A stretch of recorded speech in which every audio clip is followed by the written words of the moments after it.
Hello, this is an audiobook on Chapter 15 of Max the Mighty. Please like, subscribe, and stay until the end of the video, because I will not, she don't. I'll end it myself. Okay, just Chapter 15 of Max the Mighty. Dip makes a promise. That night, we're sitting around under the stairs and into the stars, with our stomachs full. Worm has put away her book for once, and she's sitting there with her chin on her knees, staring at the little campfire Dip built. Every now and then she glances over at me like she wants to say something important, but he never does. I figure whatever it is, it can wait. Frank and Joni have wandered off somewhere, and it's just the three of us. And I'm thinking how much I want this to go on forever, sailing that old prairie schooner across America, and camping by the side of the road every night, and eating hamburgers cooked over an open fire, and feeling like we're in a place of our own. I'm thinking how my buddy Kevin would have loved this adventure, and I wish he was here, and Grim and Graham too. But even that doesn't hurt too much. I'm feeling good. As long as we're on the bus, the only thing that matters is where we go tomorrow. Yesterday doesn't count, but the day before that. The only thing that matters is me and Warm are safe. I'm thinking how lucky we are, right, at this moment, and how no matter what happens next, I wouldn't trade this night for anything. Dip is staring up at the night sky for a long time, and then he goes, "Guess what I see up there?" Worm won't guess, but he can tell she's listening. "I see a girl about your age," he says to her. "See that glow from the Milky Way? That's her red hair. Those other stars are her sword and shield. She's fighting a battle, a really important battle, life and death, I'll bet." Worm looks up the sky to where he's pointing. "What happened to her?" she asks. "I'm not sure exactly," Dip says. In the end, she wins because her heart is true. That much I know. Me, all I see is a bunch of stars, but I don't mind if Worm can see her dreams come true in the sky. That's good enough. And it makes me think how cool an old dude like Dip really is, to figure it out and show her where to look. When Worm starts nodding off, Dip says it's time to turn in. "We have a long day tomorrow," he says. "I expect we'll see Wyoming before the sun goes down. We'll check out the Big Horn Mountains and Yellowstone, maybe go fishing, and on the Red River. If we can find some bait, sound okay with you?" Sounds cool with me. Worm is sound asleep with her backpack on, and when I pick her up to carry her inside the prairie schooner, she's as light as a feather, like gravity doesn't count when you're not awake. That's when Dip goes, "Oh my." The way she says it makes the short hairs tingle on the back of my neck. Something's wrong, I can feel it over.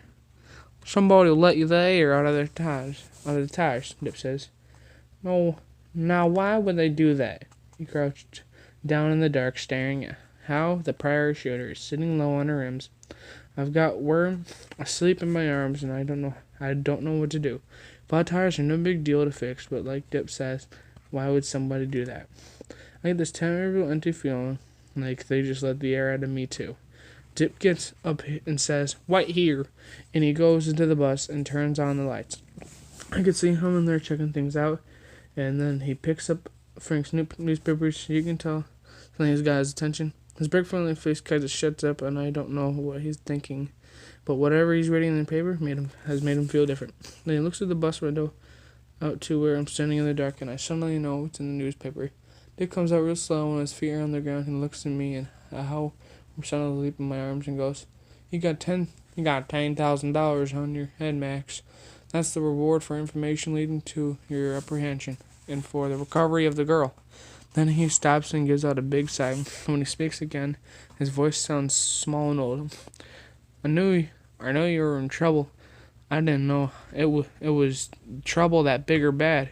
I don't know what to do or say. It's like my feet are sinking to the ground, and the sky is pressing me down, and the air feels thick and scratchy in my lungs. I read what her stepfather had to say," she says, tapping the newspaper.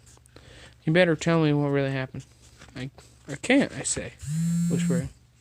"Not with her right here. She can't think about it right now, even when she's asleep." Dip stares at me a long time. Then he nods to himself and says, "Well, I guess I got to trust my instincts on this. I'm not going to turn you in, son, but somebody else might. As when flashing blue lights come gliding into the campground. It's my fault, Dip says when he sees those lights. I never should have let that con man on my bus. My feet finally come loose and I turn and see the police car coming around the curve off the campus sites. As it passes under a street light, there's Joni in the back seat and Frank in the front. He's showing the cop which way to go.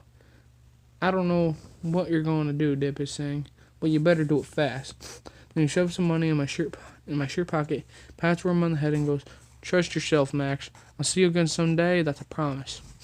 The next thing I know, I'm running off into the night with a girl in my arms, away from the prairie schooner, the cop's car, and the campground.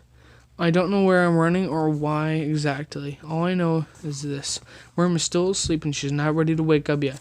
The bird must stop thinking. The only thing inside my head is, run, boy, run. Okay, yeah, I know I messed up a few times. Oh, dang, it was only 6 minutes. A whole chapter, 6 minutes. Dang. We'll see you guys later. Have a good day. Bye.